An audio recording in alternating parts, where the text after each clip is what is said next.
Kaixo eta ongi etorri beste egun berri batera, gaur abuztuaren 9, asteazkena, bi elkarrizketa berri izanen ditugu. Batetik Juan Carlos Pikabea, margolaria, eta berarekin hitz eginen dugu abuztuaren 3tik irailaren 3 arte egingo duen erakusketa bere Lesakako estudioan, eta bestetik Unai Garbizu, Nafarroako turismoko behatokiko burua, eta berarekin egonen gara turismoa, Nafarroako turismoa zehazki, analizatzen eta kontu pare batzuk ikusten.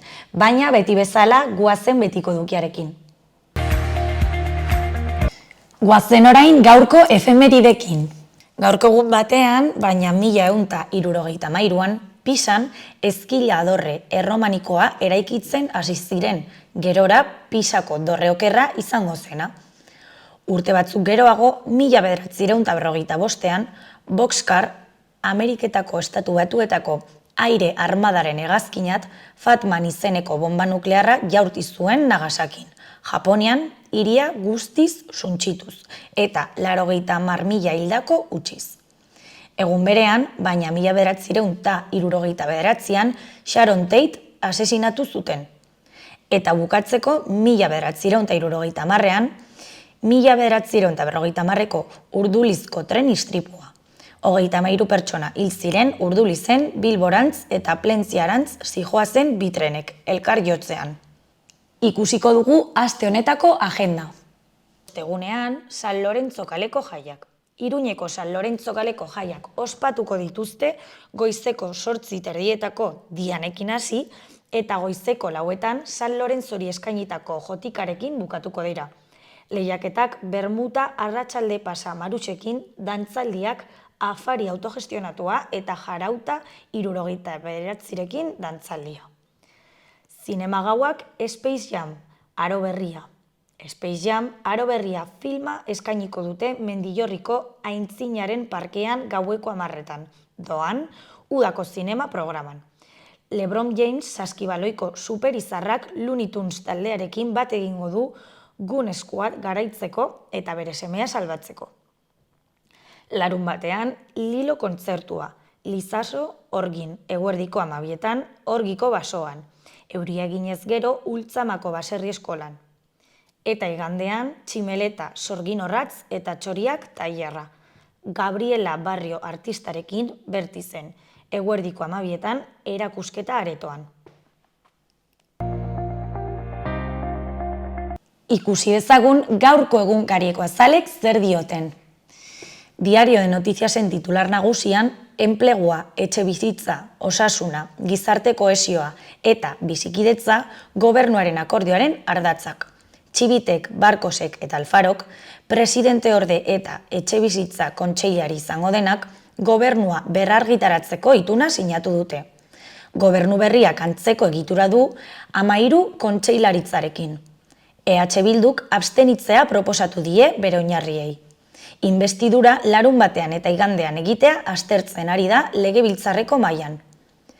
Argazkian Usue Barkos, Maria Txibite eta Begoña Alfaro atzo eguerdian parlamentuan gobernu akordioa sinatzeko unean. Beheko berrian, Hyundaik 200 milioi inbertituko ditu Nafarroan Volkswagenen bateriak muntatzeko. Talde korearrak garraioaren hirian fabrika bat jartzea aurreikusi du 200 pertsona ingururi lana emateko. Diario de Navarra argazki nagusian, Usue Barkos, Maria Txibite eta Begoña Alfaro atzo goizean Nafarroako parlamentuan egindako gobernu akordioaren sinaduran. Titularrean, 3 bazkidek lehendakariordetza izateko berritasuna jasotzen du gobernuaren akordioak. Feliz Taberna, Jose Maria Ayerdi eta Begoña Alfaro dira lehendakariordeak. PSN, Geroa Bai eta Contigo EH Bildurekin bilduko dira gaur programaren nondik norakoak azaltzeko. Euskara, Pai, Banku Publikoa eta Foru Polizia, hiruko berriaren desadostasunaren artean. Eskuineko berrietan batetik, kezka Siemens Gamesan emaitza negargarriengatik. Nafarroako sindikatuek ibilbide horri argia eskatu diote multinazionalari. Bestetik, Nafarroa 40 gradura iritsiko da gaur, eta sute arriskua areagotuko du. Bukatzeko, Bahamontes hilda, irudian agertzen den gizona, turra irabazi zuen lehen Espainiarra. Garan, Txibitek, Barkosek eta Alfarok ituna sinatu dute eta EH Bilduren oinarriek botoa eman behar dute. PSN, Geroa Bai eta Kontigo Zurekin alderdietako buruzagiek ofizial egin zuten legegintzaldiko akordioa. EH Bilduren oinarriek Txibiteren investiduran abstenitu ala ez bozkaturen zain. Argazki nagusian, Amazoniako 8 estatu biltzen dituen goi bileraren hasieran, Boliviako presidente Luis Arcek, Ameriketako Estatu Batuak eta Europar Batasuna seinalatu zituen eta ekosistemak jasaten dituen arrisku nagusia kapitalismoa dela salatu zuen. Eskuinean batetik Jonan Ordorika, bestetik Peio Gerraren erreportajea. Berri nagusian, Nafarroako gobernu itunak zerbitzu publikoak eta neurri sozialak ditu ardatz. Aintzineko legealdiko ildoari eutsi diote PSNek, Geroa Baik eta Zurekin Nafarroak. Euskararen legea aldatzeko aukera bildu dute akordioan, baina desadostasun sakonak dituzte PSNek eta Geroa Baik. Argazkian, Usue Barkos, Maria Txibite eta Begoña Alfaro atzo Iruñean. Ekonomian, Italiak 40% zerga ezarriko die bankuei eta oinarrizko errenta kendu du. Mundu mailan eskubide bat baliatzeko zeharkaldia Ameriketako Estatu Batuetan. Euskal Herri mailan sinadurak biltzen hasi dira Bidasoko oinezkoen zubia ireki dezaten. Eta bukatzeko kirolean, Ane Santestebanek, Jaikoko txirrindulariak dio gertu ikusten duela erretiroa. Beste 2 urte egingo ditu bere ibilbidean gehienez.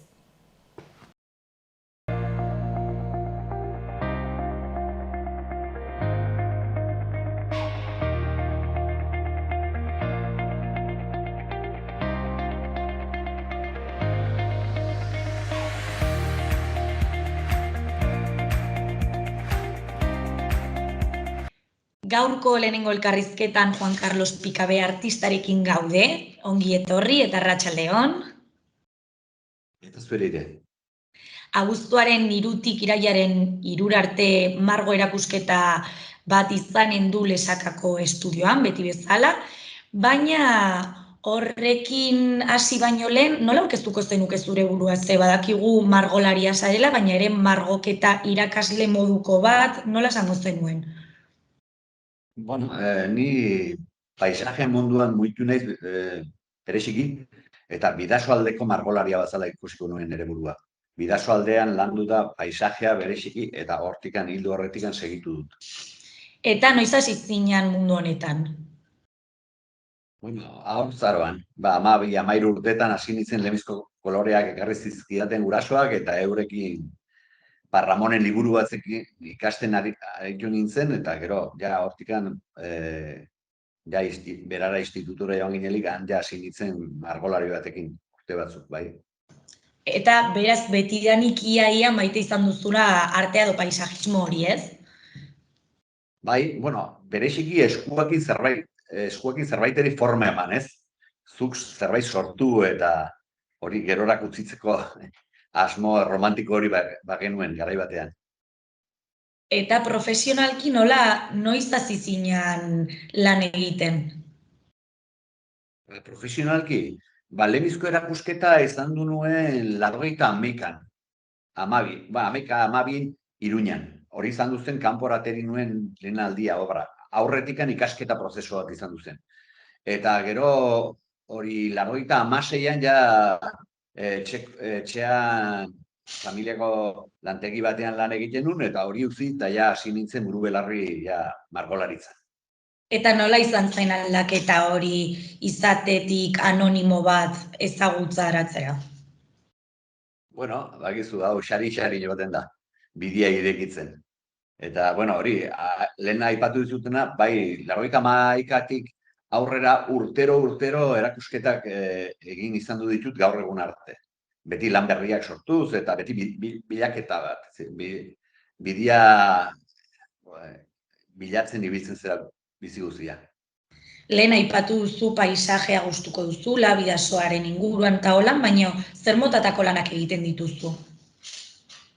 Paisaje, nire hasieran inguruko herriak eta mendiak eta landu nituen, gero baita maite izan dut hori gai urbanoak ere lantzea, ez, orduan, ingurukoak Donosti, Iruña eta Gasteiz eta gaineko hiria horik ere margotu ditut. Eta duela, ez dakit,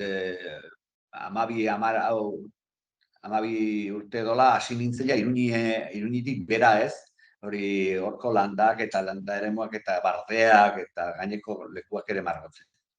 Eta berriroki azkeneko, esaten dut, azkeneko 15-16 urtetan landu dut baita itsasoa. Horra hasi nintzen itsasoakin eta orain gai nagusia izaten alda, adibidez, oraingo erakusketan honetan. Eta nola da prozesu bat kuadro bat egiteko? Paisaje baten aurrean jartzen zara eta zer pentsatzen duzu edo? Bueno, nik premiazkoa da ikustea, ez? Gaia non dagoen hori ikustea, ez? Eta bereziki udazkenan eta, bueno, sasoi guztian, ez? Argazkiak momentu guztian ateretzen ditut eta orduan argazki horretikan elikatzen naiz gero gaia hori bilatzeko. Eta, bueno, gauz bat da argazkiak ematen dizun informazionea eta gero zuk zer barneratu nahi duzun eta zer nahi duzun egin hori informazio horrek. Hori da artistaren lana, ez? Zure hizkuntza personala hori bertze gainekoari helarazi.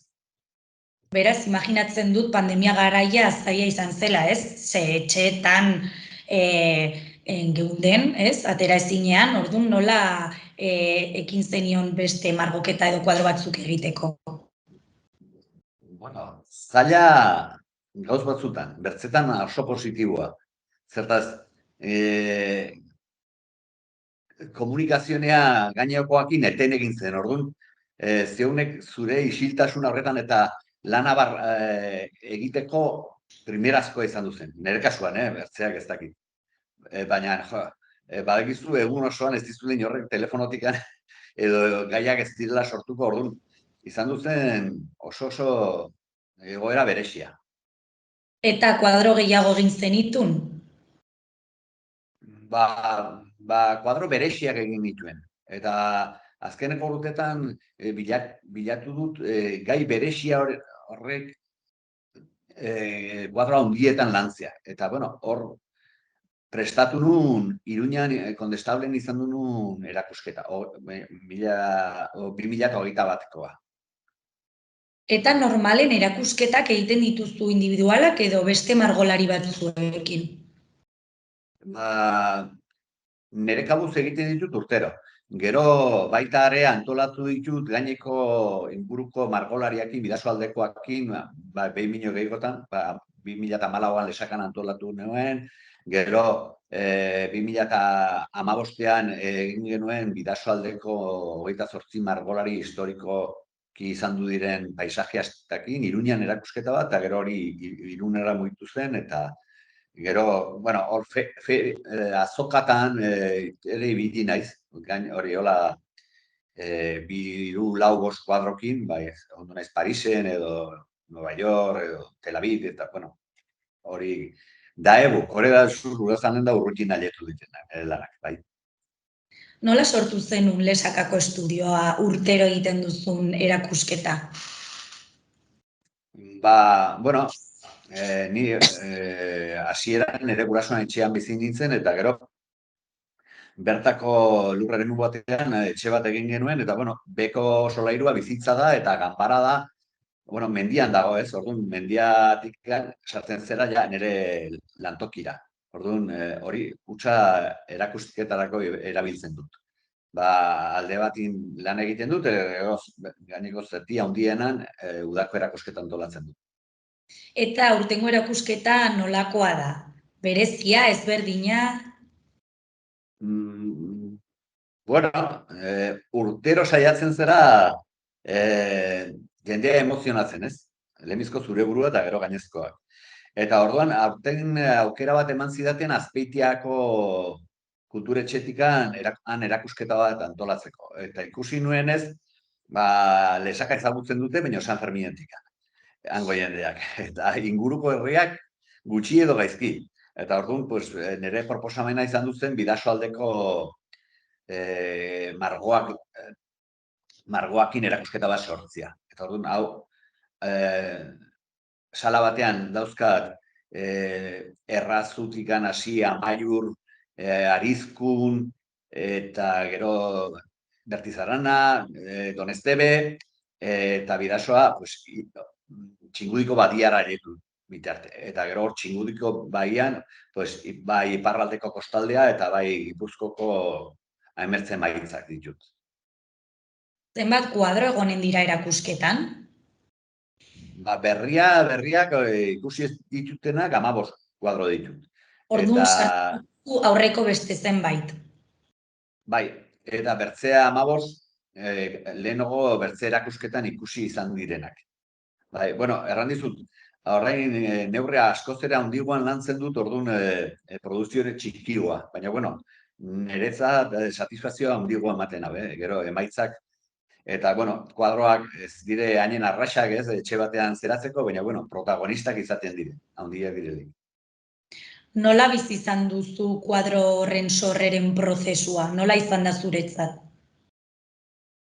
Ba, aurtengo kasuan, bueno, gutxi gora bera, hori lehen aipatu dizutenez, beti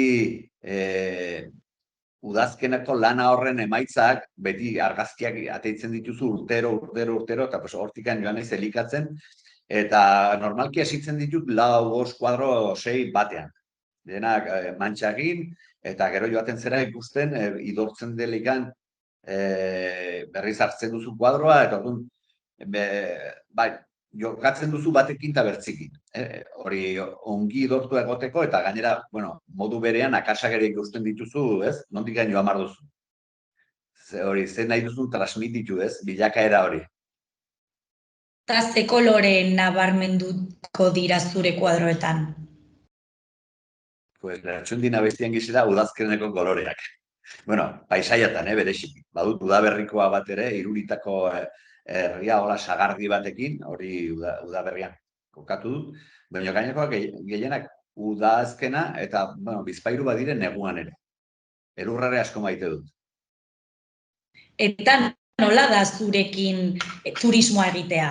Ze imaginatzen dut, zure familiakin turismoa egiten duzunean, zu hor paisajearen aurrean gelditzen zara begiratzen eta esaten duzu, hemendik kuadro bat dut. Bai, bueno, ez dakit, ingurukoak ere pixkoa, bueno, hainbeste urtez sensibilizatuak daude nire lanakin, eta orduan bereziki alabak edo emazteak edo zeru berezi bat ikusten dutelik denak liberatzen dire eta beti argazkiak ateitzen dizkidat eta bidaltzen didate. Mira, ze arratsaldea, ze argiak dauden eta berriro izan duzen, ez dakit, Iruñaldean ikusi zenuten, baina hemen egun bat berezia, kolorez nire bizian ez dutelako koloreak ikusi eta gero, bueno, Facebooken horri parraldeko argazkilariak eta hainbertze argazki atera zituzten, eta egun berexia izan duzen. Hori, egun berexia hori, egun arruntak ez dute hola emozionatzen tokun, egun berexia horik saiatzen zera isladatzen zure margoetan, bai. Eta zein izan da aurtengo erakusketan egin duzun kuadrorik bereziena zuretzako? Bueno, ez dakit, ba, joan durtin bukaeran iraila aldean hasi nuen egun senti bat itxasokoa, eta hori, bueno, hor zegoen, ustez bukatua, baina ekainan hartu nuen berriro eta barnean naukan nahi gabea hori, pues, ateri nuen eta pues, lortu diot ematia nire nahitara pues, buelta bat, eta, bueno, ustez nire gustura utzi dut. Eta bertzelare bai, bueno, bat ditut, hola, kuadro handiak, itxasokoak, bat Bizkaiako kostaldea, San Juan de Gaztelugatxe inguru horretan, eta bertzea Hondarbikoa, horik ere interesgarriak dira. Eta, bueno, gero, puntualki, bueno, bagizu, zure haur txikiak dire, dena maite dituzu. Hori galdetu behar nizunean, noizbait gertatu zaizun kuadro bat hastea eta emaitzarekin ez egotea oso konforme edo. Bai, 2 milioi gehiagota. Bueno, orain aipatu dizuten hori, baina hori gertatu zait, kuadroa saldua izan, eta ez nire gustokoa, eta bezeroari bertze kuadro batengatik aldatu. Etxera ekarri, eta ondarrin bagizu, ez baduzu hasieratikan bidea ongi jorratzen, gerota kolore gehiago jarri gainean, ezinezkoa bihurtzen da momentu batean, kolore asko bali ditu, pintura asko bali badu azpian, hori zuzentzea. Orduan, esku bat emanion kolore grisakin, eta gaindikan elurrako paisaje bat baztanakoa margotu nun, eta, bueno, eta gustura gelditu nintzen. Azkenean emaitza ona, bai. Bai, hori, ez dakit, zuk idazten duzulikan, edo musiko batek desafinatzen dulikan, edo zuk idazten duzulikan, ikusten duzu handikan egun barre batera, eta beti erraten duzu, hau bertzen modu batean esan liteke, eta hau margolaritzakin hori ere gertatzen da. Eta gero, gehiago hori, aiztin errandizutena, ongi idortua dagolikan, zuk ondotik jartzen dituzten pinzeladak kontrastatzen dute potentzia askoz ere gehiagoki. Baina ez badago idortua beti eragin handia izaten du eta koloreak abizez apalagoa gelditzen dire. Orduan, bueno, ofizioak erakusten dizu, ez? Baina bereziki hilaute batzuk egotia zure aurrean kuadroa oso importantea izaten da. Zertaz, beti hilaute batzun burun ikusten duzu, mira, orain hemen pixko gehixo kontraste gehiago lortu behar dut, hemen kolore hau sartu behar dut, eta han bertzea, eta hola, pues, emaitzak berexiguak izaten dira. Kuadroaren arabera imaginatzen dut dela, baina zenbat kostatzen du kuadro baten hasieratik amaierar arte? Zenbat demora ematen du? Ba, bueno, batzuk badire azkarragoak, nire lanetan nahiko reflexiboa izaten naiz, baina, gutxi gora bera 200 bat ordu dola egiten dituzten neurriak joaten zaizkit. Bai. Eta gero behar balin bada, hori, ez diozu behin ere epea jarri behar kuadroari. 200 ateitzen mazaizu, edo gehiago behar balin bada, hori, hobia da zu gustura gelditzea, ez hankaman gerra gelditzea kuadroa. Ez dugu aipatu, baina normalean lesakako estudioan egiten dituzun erakusketak izena daukate, hau da, erakusketa honek izena du edo? Bueno, etxean egiten ditutenak ez. Kanpoakoak, bai, beti saiatzen zera izena bat jartzea, honek ere jarri diot bideo bat egin zidan alabak, eta orduan jarri diot hori, bizko bat artearen zeintzuan eretako, ez? Eta, bueno, hori, artea da maitasunekin egiten den lana bat, ez? Eta, bueno, hori izan du da pixko bat azpimarratzeko ze sentitzen duten arteari buruz. Zein da ordutegia erakusketan? Arratsaldetan 5:30-tikan 8:30-tera, egunero. Eta beti zu hor zaude barruan. Bai. Hori, salbuespenak izan daiteke, baina normalin ni bertan egoten naiz, bai. Eta normalean kontaktuan jartzen zara joaten den jendearekin, galderak erantzuten dituzu edo nola da jendearekin harremana? Bai, bueno, nik margolaritza eta historia maite ditut, orduan, hau niztan igual, bukatzen du herriari buruz hitz egiten, eta hemengo bizimoduri, eta hemengo ze izan duten hemengo historiari buruz, eta margolaritza ere, bai, jendeak teknikokire ikasi nahi dutena zerbait, eta hori, bueno, ez zait aixola teknikoari buruz hitz egitea. Beti jendik zerbait ikasten albari madu. Margolari irakasle izan zara ere edo? Ze ikusi dut hori. Bueno, bai, hori nire tailerran edo bai eskolatan, ikusi nuen gabezi bat ez, aurran artean, ez zutela gaur egungo hezkuntzak ez zula artea letzen nire iduriz. Ez. Eta orduan, Iturengo eskolan hasi nintzen, eta urtero eginkatu dugu tailertxo bat, arteko tailerra bat urtean egun bat. Eta, jaz egin genuen, eskola berria inauguratu duten, eta murala erraldoia bat, eta ez dakitzen bat metrokoa, Iturengo eta Zubieta eta Aurtizko joaldunak. Hori oinarri zartuz, bai.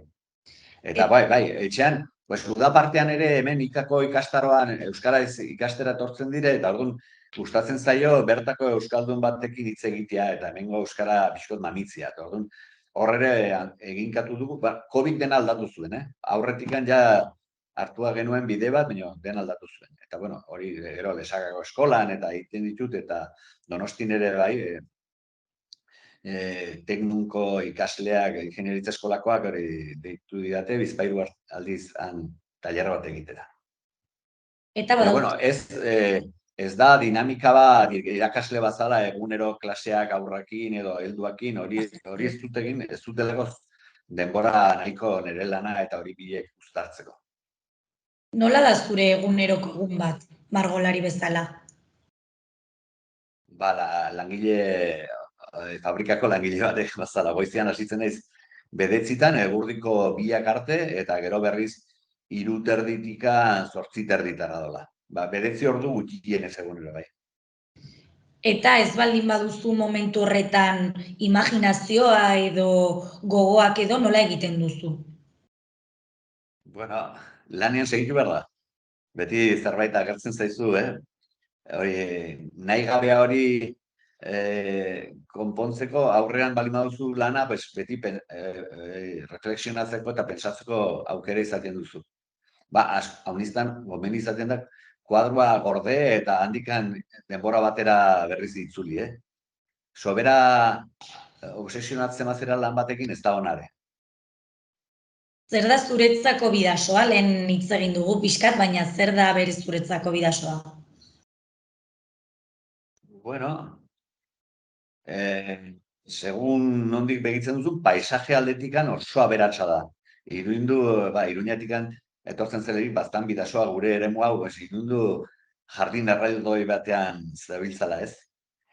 Baitare izan litzake leku berexia gure ohiturak eta gure euskarari dagokion zatez, hemen beti manteintu bai da eta aurrera egin du hizkuntzak eta kulturak. Eta, bueno, paisajean naiztin errandizutena oso aberatsa. Zertaz, bai arkitektura aldetik eta bai mendiak edo ibai erreka eskinak eta nola ez, hori Txingudiko badia eta bere ingurua,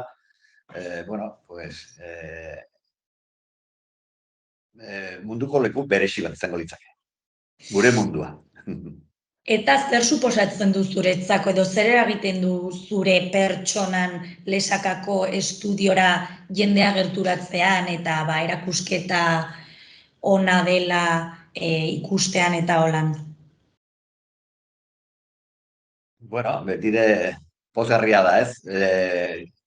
Gainekoa sensibilidadeari ailegatzea eta hori poza hori ikustea jenden begitan beti laguntzen dizu aurrera egiten.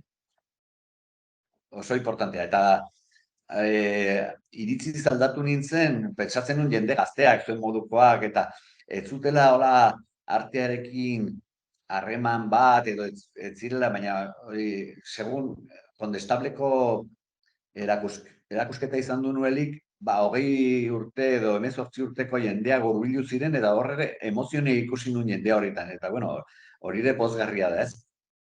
Zertaz, arte figuratiboa garai batean beti ebenburua martirizatu ikusi dute arte vanguardista egiten dutenak, baina, bueno, nola, eurek daukaten gaur egunin boterea marginatzen digute guri. Eta, bueno, baztertzen digute proiektu guztitikan, eta ez digute inolako salarik utzitzen, eta hola funtzionatzen du gaur eguni.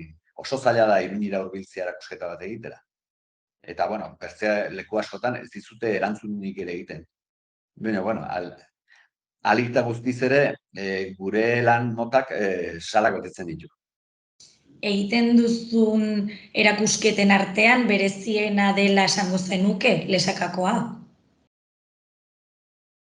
Bueno, baliteke ez, bai, etxeak daukan xarma hori eta gero, badire, nire kasuan neurek sortutako altzariak eta dekorazioa eta orduan eta ingurua eta oiana baten barruan kokatua dago etxea eta orduan horrek denak bere xarma badu, ez? Gero, pues, adibidez, Kondestable bazalako leku handietan eta urrutitikan kuadrok ikustuko aukera duzun leku horik ere badute bere erranaia. Eta hori jendeatikan hurbil dagoenez, hurbiltasun horrek ere aukera ematen dio jendeak hurbiltzera. Nongo jendea gerturatzen da normalen zure erakusketak ikustera? Beti jende berdina, profil berdinekoa? Gehien bat hori arteaz interesa daukana. Eta bereziki Iruña aldetikan. Iruña aldetik edo Donostia aldetik, gehien bat Iruña aldetik. Iruña aldetikan, baina egunkarritan agertzen den momentuan orduan hurbiltzen da jendea. Naiz eta urtero ireki egon, baina bueno, hori. Eta jende asko gerturatu gerturatu da. Erran dizut, oraindik ez naute, bueno, agendan hor dago egunkarietan, baina ez naute artikulorik ateri. Baina hori izaten da, gorakada nabarmenana orduan izaten da. Bueno, eta, bueno, pensatzen du, xaloan agertzen delikan ere, bere eragina izanen duela. Bai. Eta erakusketa honetaz aparte, urtea amaitzera doala, besteren bat prestatu duzu edo nola? Bai, aurten urrierako Azpeitiako kulturetxean daukat erakusketa. Eta gero, harremanetan jarri ziren Iruñan ere Fundazio Kaja Navarrakoak, eta nahi dute datorren urterako Nafarroko aberastasun paisajistikoari buruz zerbait landu. Proiektu bat daukagu eskuartean, eta horire gustura eginen dut. Betire Iruñara hurbiltzea plazer bat da. Beraz oso lanpetuta, ez? Bai, bueno, hori lanpetu egon behar du gizonak, gustura bizitzeko. Eta Gero, bai, ez, erran nahi duzut, emakume adintu bat, bai, 103 urtekin giltzen emakumea, eta 80 oraindik sasoitzu zegoena, eta Ilemoztera joan terrantzion, ze ongi zauden, eta ez, ongi, karrakilaka gelditu gabe harin nitzelikan, orduan nengoen ongi. Orain ezin ditut egin orduan egiten ditunak, eta orduan pozgarria da ez hori izatea, aukera hori. Bai, eta ze garaiko margolari miresten dituzu? Margolaria, mira, lehen aipatu duzuna, bidaiatan eta joaten gerali, gure aukera ematen badu, betire museoak ikusten ditugu, eta horten mugitu ginen Madrilan bazegoen sorollari buruzko instalazioene bat egina, Palazio Realan. Bueno, Iruñan egin zen antzeko bat impresionismori buruz. Eta, bueno, ez dakit, teknologikoki ez zidan hainbertze impresionatu, baina gero joan ginen sorollaren bere estudiora etxera, eta hor bai, ze aberastasuna zuen, ze soltura lan egiteko, eta ze imaginazioa, hori sorolla izan liteke kolorearen hildotikan segituz, aberaz zenate. Eta gero, bueno, el Prado nere, bueno, nola ez, Goya eta Velázquez eta klasiko horik ere izugarri maite ditut. Eta ze maitzak egin zituzten.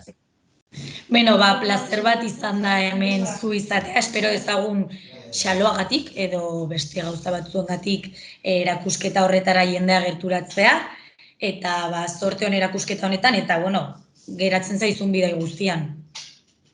Eskerrik asko zueri. Eskerrik asko. Bai, agur.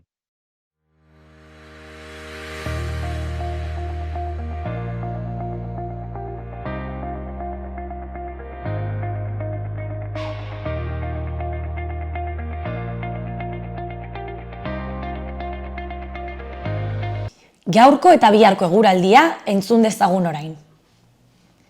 Gaur bero itogarria egingo du. Temperatura maksimoak 40 graduren bueltan ibiliko dira barnealdean eta 35 graduren inguruan kostaldean. Arratsaldeko azken orduetatik aurrera, zaparrada trumoitsuak bota ditzake eta ekaitz eremu horietan haize boladak oso indartsuak izan daitezke. Kostaldean enbata sartu daiteke. Dena dela, gauer arte ez du freskatzen hasiko. Ostegunean giro eguzkitsua izango dugu, temperatura atseginagoekin. Maksimoak asteazkenean igotakoa jaitsiko dira. 35 gradu ingurukoak izango dira kostaldean eta 30 graduko ingurukoak barnealdean. Goizean hodeiak eta ostarteak tartekatuko dira Kantauri isurialdean, eta oskarbi egongo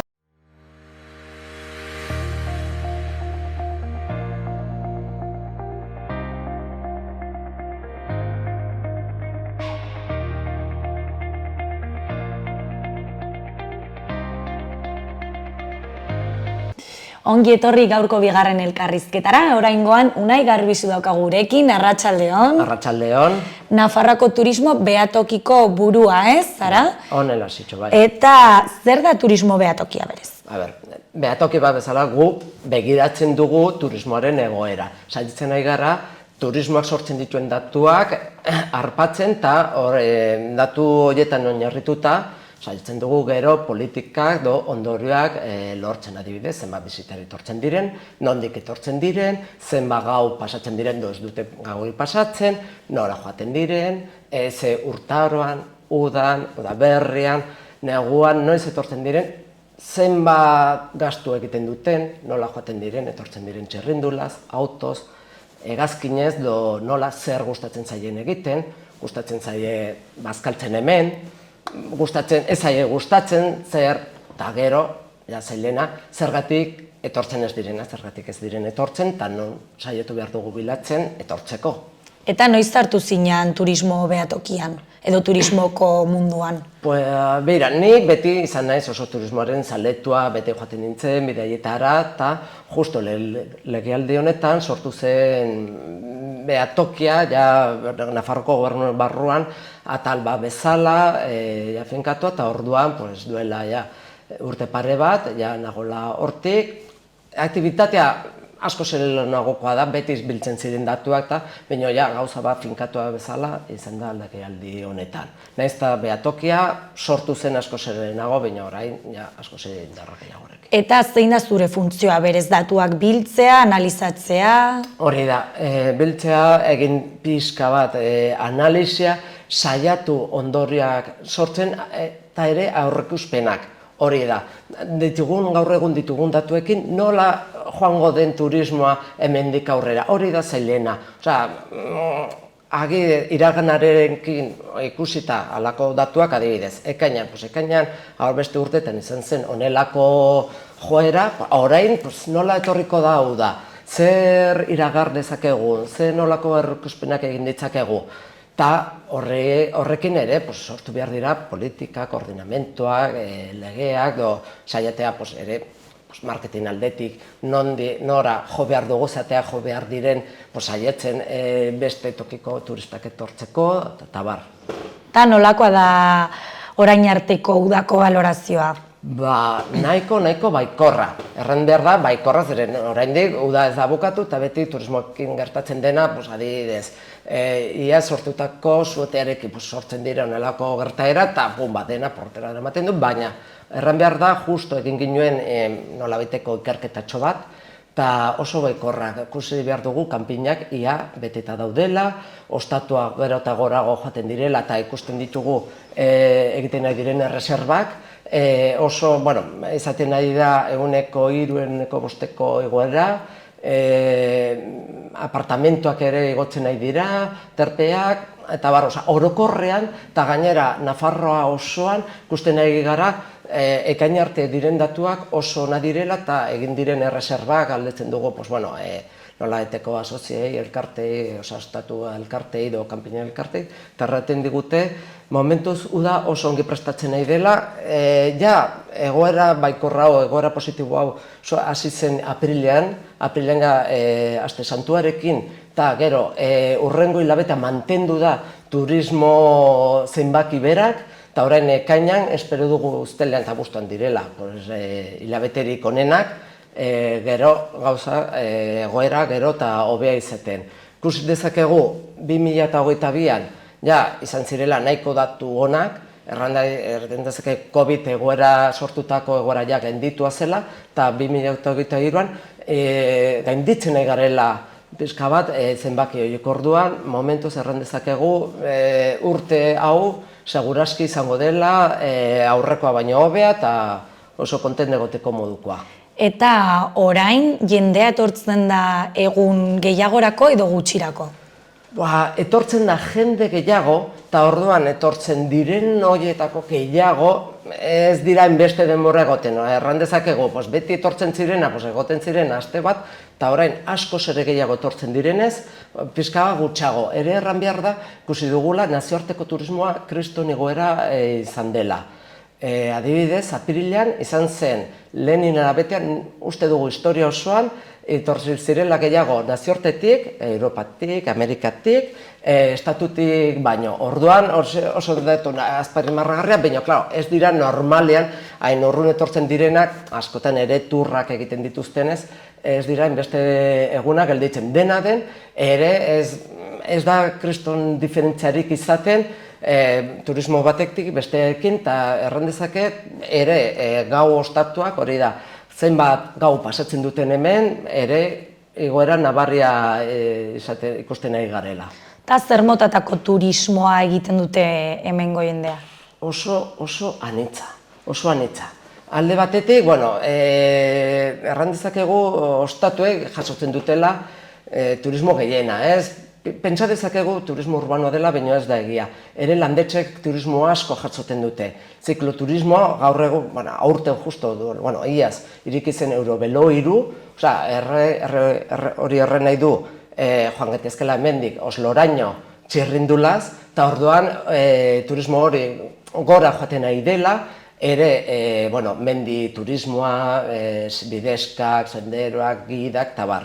Eta gero, badaude beste landetxeen turismo oso edatua dago Nafarroan eta indarra handi hartzen ari da, eta ere Donillako bidez oinarritutako turismo hori, aterpetxeak eta joaten dena Horreaga eta Baztandik, eta ere Aragondik etortzen diren bide horiek, eta joaten direla gero Los Arcosaraino, eta bar.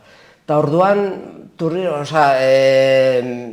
hor diren ostatuak, aterpetxeak eta horiekin erlazionatatuko turismoa ere gora joaten nahi dela, eta gainera erran dezakegu turismo hori dela gehien batez nazioartekoa.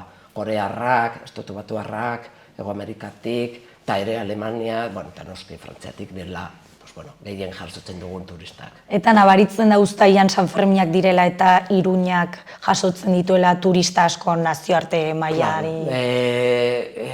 Sanfermina da uztailak nolabait gora eramaten duen turismoa, baina oso oinarrituta, oso kokatuta Iruña eta Iruñarrian.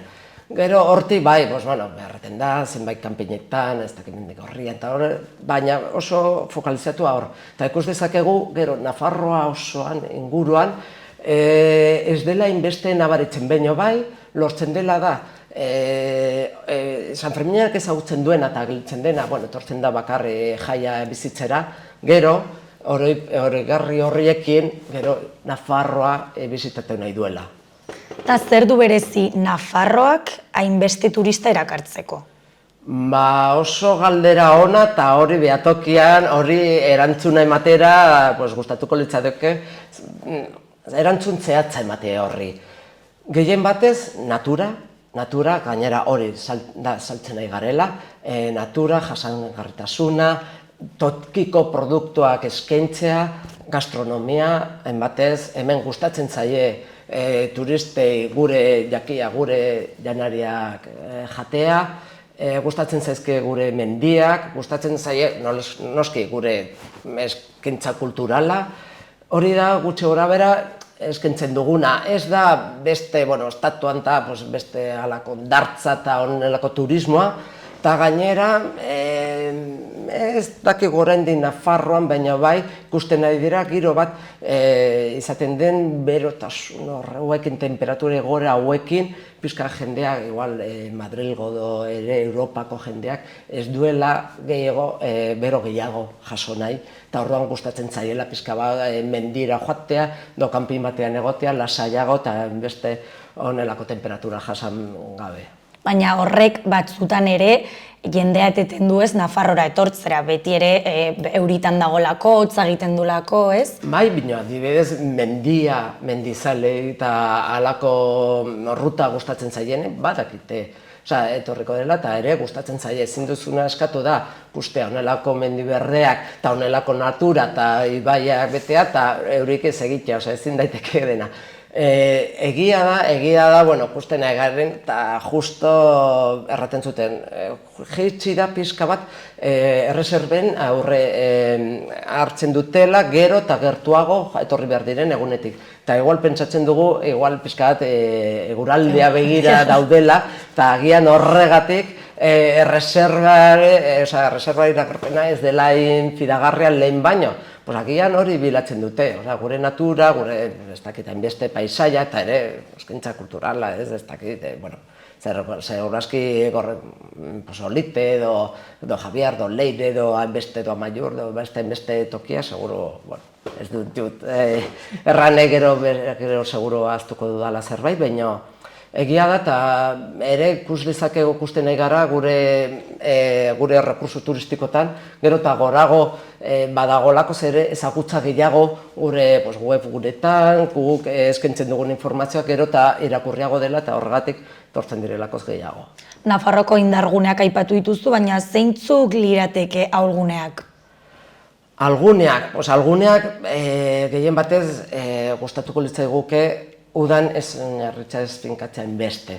Egia da gu badugula abantaila bat, ez gaudela hain sustraituta gure turismoa ez dela hain bero eta hondartza, orduan hasten dela apirilean, eta orduan mantentzen dela pixka bat, baina ere gustatuko litzaiguke etortzen den hainbeste jendea udan, pixka bat joatea udazkenera eta negura eta hori da pixka bat, estazionalitatea erraten dena, hori da saiatu behar duguna horren kontra borrokatzen. Ez garela, eta nahiko egonkorra dela gure turismoa, eta beste tokitan bezala, ez dugula pairatzen kriston betetze udan, baina ere hori saiatu behar dugu pixka bat horren kontra joaten do, indarra egiten, ere pixka bat jende ezagutzea hain turistikoaz diren urtarotan.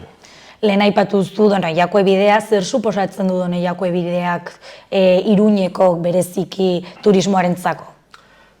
Da etengabeko, beira, justo estazionalitate buruz hitz egin dudala, noski etortzen dira gehiago, esan beste udan, justo udazkenean eta udaberrian, zeren ez duan beste beroik egiten ibiltzeko, eta gainera ere, neguan etortzen direla asko, orduan pixka konpentsatzen du, justo turismo hori gustukoa da, ikuste jendea normalen tortzen ez diren momentutan, eta gainera nazioarteko turismoa eta gero joaten direla bere paisetara, bere nazioetara, bere etorri diren tokitara, eta pixkat ezagutzera ematen gaitu, eta nahiko interesgarria, bino ez bakarri Iruña, da Donaiako bideko toki guztiak, eta gainera pixka bat Iruñan ez kokatutako hori da, nolabait turismo rural horiek, landa turismo hori ere ezagutzera normalean kanpotik etortzen den jendea, segurazki Iruña ezagutuko du, baina igual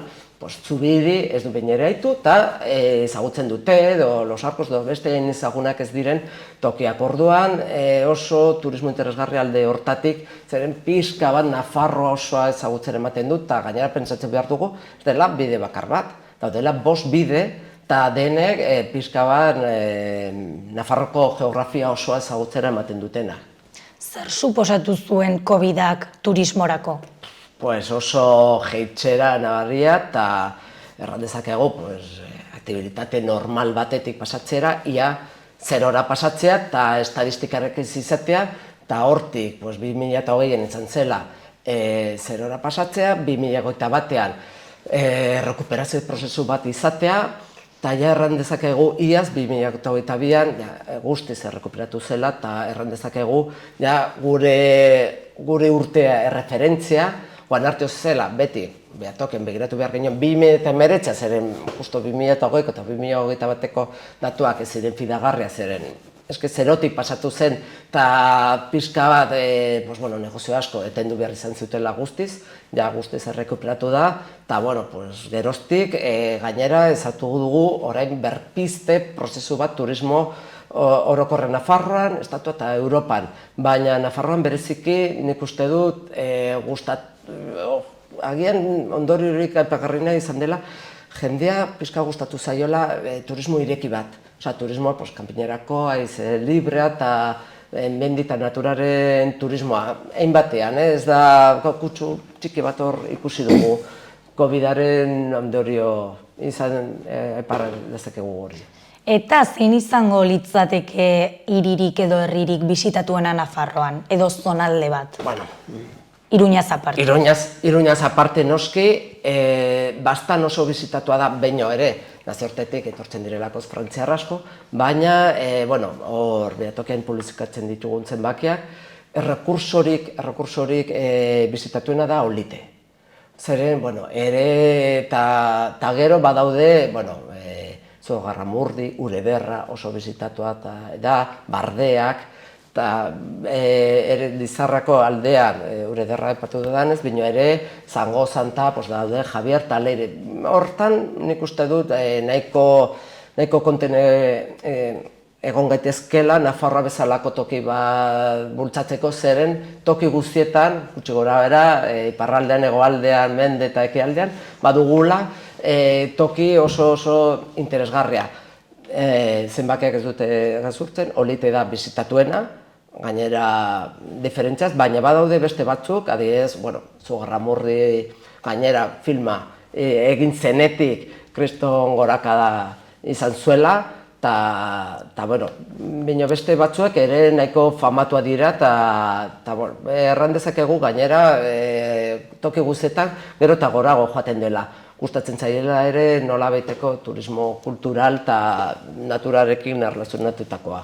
Gero hilero eta ez badakit 6 hilero eta urtero igotzen dituzu ez txosten batzuk, ez? Elabetero ere. Elabetero, ez? Elabetero atratzen dugu txosten batzuk, eta gero, pixka bat, zenbaki guztian metatua, akumulatua eta hilabetero, 6 hilabetero eta gero urtero, eta horrekin egiten ditugu konparaketa eta ikusten dugu adibidez, atratzen ditugu zenbait datu, jakore buruz, zikloturismoa, enplegua ere justo duela 2 hilabete izan zen markarik behin ere izan den enplegurik gora handiena turismoarekin erlazionatuta, orduan gero mantendu da eta espero dugu udan ere igotzen jarraitzea. Orduan hori begiratu behar dugu eta gainera non sortzen den enplego hori, nora joaten diren, nora ez diren joaten. Eta zer zerbitzu eskaintzen ditu Nafarroako gobernuak?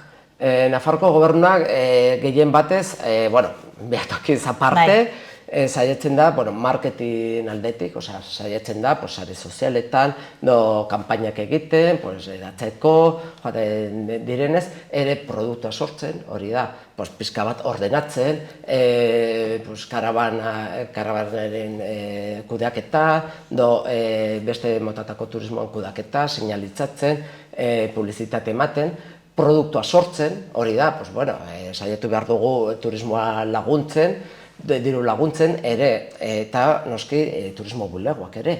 Hor, tokiko informatzea banatzen, eta gainera gaur egun, gainera COVID-aren ondoren, izaten nahi diren teknologia berriekin, horietik moldatzea teknologia horiei, orain justo atera da Amaia, dela turismoarekiko inteligentzia artifiziala orduan, bilatu biharrian, webgunean, eta zer ikusi nahi duzu, galdera zuzenak bota dezazkezu eta erantzungo dizu.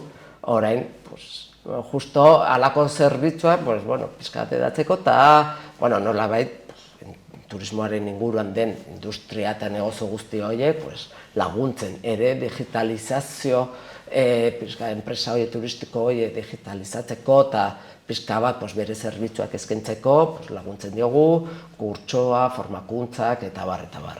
Eta zein da urtean zehar hilabete jendetsuena Nafarroan? Normalean abuztua. Uztaila dagoen, San Ferminekin konparatu, baina ere abuztua, eta just orain abuztuaren erdia. Da jende gehien etortzen dena Nafarroan. Kontutan izan ere, askotan, da, ostatua eta alojamendu turistiko gehien betetzen duen momentua baino ere, erran behar da, badagoela beste motatako turismoa dela gure mendiak ezagutzen duena, bidezka joaten dena, adibidez, Takiarreta beterako, iratira joaten dena, eta hori ez duela uzten honelako aztarna beste turismo bezala, baina ere ez dela errazen batzen eta erraz ikusten, baina ere kontutan izaten dena, baina erran behar dugu abuztua dela gaur egun gure hilabeterik onena. Eta udak enduz? Udak enduz apirila, Aste Santuarekin, Aste Santuaren kontua da, martxoan da apirilan tokatzen duen, orduan urtez urtera aldatzen da pixka bat, baina ja hor hasten da pixka argi gehiago izaten, hasten da ja ez duan beste hotzarik egiten, eta orduan hortik joaten da batzutan ere azkeneko beste hilabeteak ere ona dira, baina hor erran dezakegu hasten dela benetazko denboraldi turistikoa. Ez dut erran nahi, aurreko hilabeteetan ez dagoela turismo denboraldea eta ez daudela gauza irekirik eta gainera horren gaurka borgatzen. Baina, joera horre da eta ikusten nahi garen aktibitatea hor sortzen dela eta gainera zenbait negozio ezin dutela irik udako, neguko hilabetetan hortan ja hasten dira aktibitatearekin. Eta zergatik uste duzu neguan ez dela hainbeste jende etortzen zea adibidez, badago zonalde bat Pirineoetan justo, adibidez eskipistak daudela, ez? Ez dakit beste motatako aktibitateak edo? Beste motatako aktibitateak, baina tamalez ez dute konpentsatzen udan eskaintzen direna eta gainera jendeak oporrak izaten duen momentua direla, ez? Erran behar da, neguan, udazkenean, ez dute onelako aukera oporretan joateko. Gainera kontutan izan, Nafarroko turismoa ere,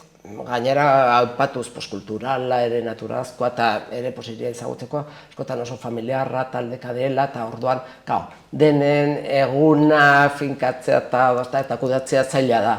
Horregatik, beti oporra jendeak azkenean oporra dauden momentutan horiek direla eta zaila da horren aurka joatea.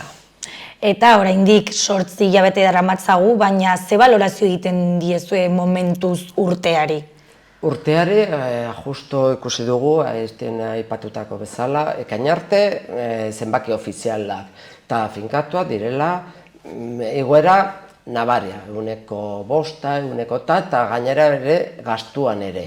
Adibidez, ostatuen prezioetan ego dire inflazioa jasan ahal izan dute, ere landetxetan eta bar. Eta orain ikusten egara, elkarte guztiak ematen dizkidute zenbakiak, erreserbak direla, iaz, baina handiagoak lehen aipatutako bezala, kanpinak ia beteta etortzen nahi direla, ostatua, orduan nik uste du oso baikorra eta kontua da, espero dugula unelako zenbakiak gero irailean eta beste hurrengo hilabetetan mantentzea. Nola aldatu da gaur egungo turismoa? Zer egiten zen lehen orain ez egiten dena edo alrebes? Nik uste dut tokiko adibidez Nafarroak gehiago ezagutzen dela etorri aurretik. Orain badago asko informazioa gehiago. Lehen toki batera joaten zinen, bakarri bazinekin toki horren izena eta asko ere gehiago eta orduan joaten zinen turismo bulegora eta hor saietzen zinen pixka bat gehiago informatzen. Orain, etortzen den turista asko ere informatuago dago, bilatzen ditu zenbait gauza, fidatzen da asko ze balorapenak egiten duen jendeak, eta orduan, eta gu ere, turismo betoketik ere ikusten ditugula sare sozialaren iritziak eta erran dezakegu gure botatzen dituzten, Nafarroarekin botatzen dituzten iritzak oso nahiko ona direla. Eta orduan, gainera ikusten dugu, etorri den jendearen iritzia dela asko zehorobia etorri ondoren, Nafarrotik pasatu ondoren, oraindik etorri ez direna baino. Orduan, hori ere aipatu behar da. Jende oso informatua etortzen da, baina etortzen dena, bere espektatiba ganditzen dituela, eta orduan, bere balorapenan asko ere hobeak direla, eta hori zenbaitek ikerketan ikusi dugu, eta gainera, Facebook eta Twitter eta honelako botatako iritzitan ere badago alde nabaria ezagutzen dituztenekin, oraindik etorrez direnekin. Eta orduan nik uste dut hori nahiko datu aipagarri eta mantendu beharreko egoera izan behar dela. Eta imaginatzen dut badagola jendea Nafarroa gustoko ez duena, ez? Bai, noski. Eta zer esaten dute haiek falta zaiola Nafarroari edo?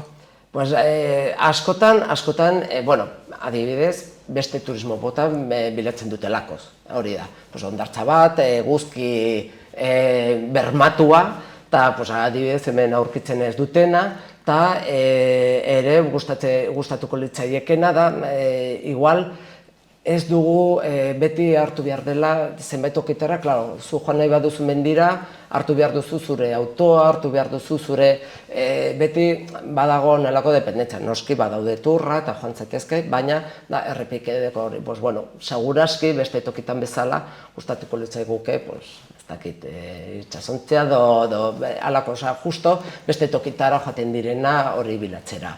Eta hori, bueno, seguraski, baditugu gure hondartzatxoak eta bueno, agian ibaiekin eta urtegiekin erlazionatuta, baina hori ezin dugu eskaini ez. Eta badago Nafarroan kotxeak alokatzeko zerbitzurik edo, beste hirietan aurkitzen duguna? Edo ez hainbeste? Ez hainbeste. Normalean etortzen direna da guzure auto partikularrekin, ere, gustatuko litzaiguke ere, tour operadorea, jendea, dena gainera, hainbeste aipatzen den jasangarritasuna, garraio kolektiboa, erabiltzea, eta eskaintzea izango litzateke seguraski etorkizunari begira gustatuko litzaigukeen turismoa.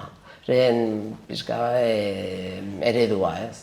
Beraz, amaitzeko zer hobetuko zenuke Nafarroako turismoa hobetzeko? Estazionalitatea, beste aldez aipatutu dudan, estazionalitatea.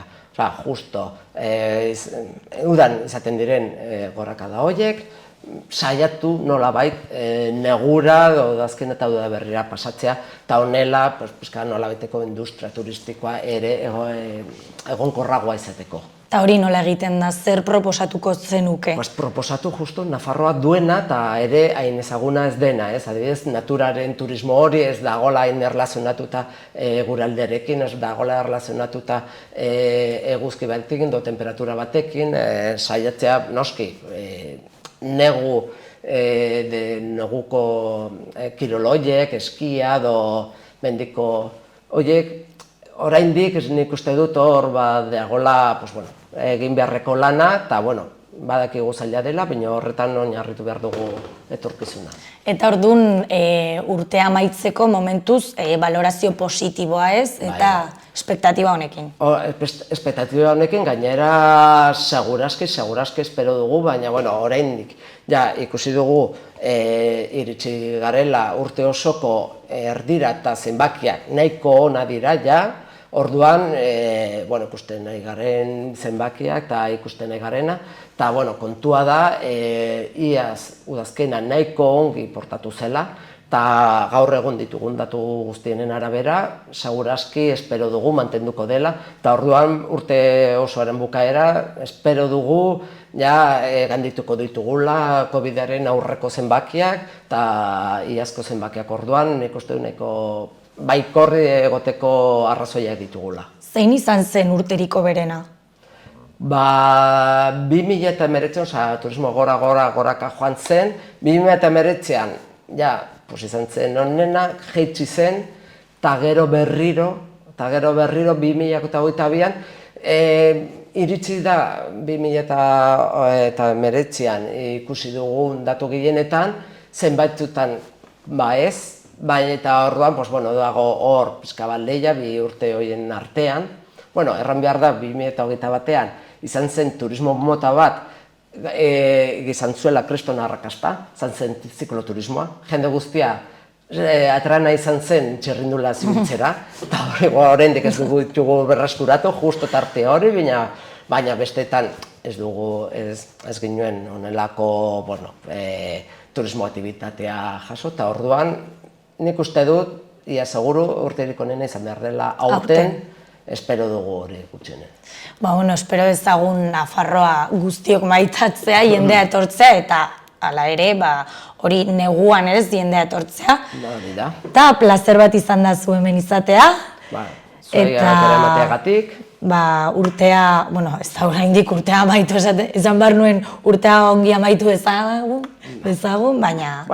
Normal ezaten bada, abuztua eta ja nahiko ongi izango da eta seguro gaude honela mantenduko duela. Baina batzutan nabaritzen da abuztuan Iruña gutxienez usten dela, ez? Eta jendea kanpora joaten dela. Bai, hemengo jendea, eta Iruñeko jendeak ikusten aritu izan da, nazioarteko turismo asko dagola, talde asko, gida asko, eta jende asko ere gehiago etorri izan dela, eta hori ikusten garela, zenbaketan lehen aipatutako bezala, apirilan etorri ziren Nafarrora, eta eren Iruñera, atzerritik, askoz ere jende gehiago, besteetan baino, eta gainera izaten ari diren gorakada nabarmena da. Beno, unai plazer bat izan da, mila esker hemen berriro etortzagatik, eta aurrengora arte. Bale, mila esker.